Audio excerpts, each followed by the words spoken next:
I'm the one with the bald cap. Oh, the other one. And then I leave it for them to decide. But I do, the question of names, if I may quickly, because I know you're running out of time.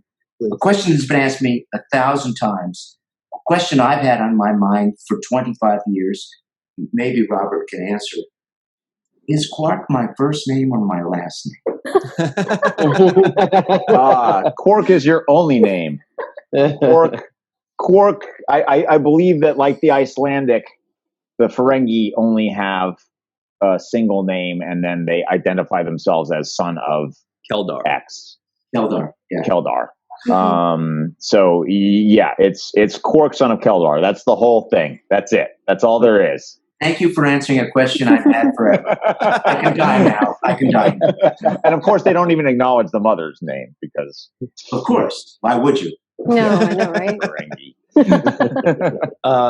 Finally, before we give Sirach the last word here, Melissa, there was something that was said a little bit ago that made me think of you when they said that there was a character, Benjamin Sisko, that kind of moved up in the social ranks to become a captain. Did that remind you of anybody in particular? Of course, Nog. I mean, that's the easy answer for that. Yeah, his story was a pretty spectacular one, and one that touched so many people, and rightfully so, because Nog had a lot of heart, and so did Aaron. So, Nog wouldn't have been who he was without Aaron, and I think vice versa. And I know that Aaron written that storyline if it had been a different actor.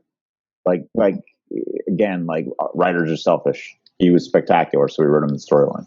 And he too, he and Max, Rom and Nog are another father-son relationship that were emulating.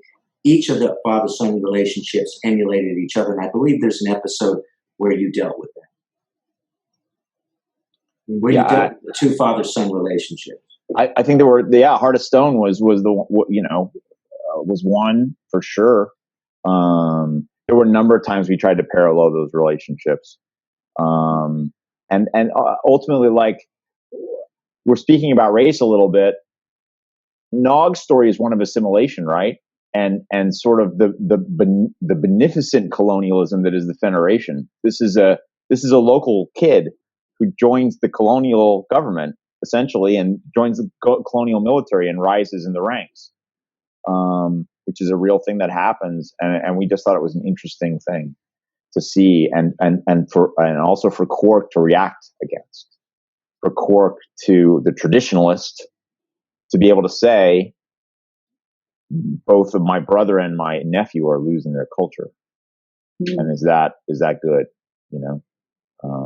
Even though it feels good for the characters, is it really good? So anyway, that was part of what we were aware of too. I enjoyed poking fun at the Federation, which after all it is Star Trek. We are the good guys, but still, you got to question it sometimes. Depends on perspective. Yeah.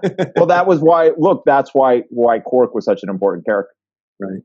And Kira too. But like, really, the most cynical about the Federation was Quark, and one of the things that made Deep Space Nine special was we got to question the Federation.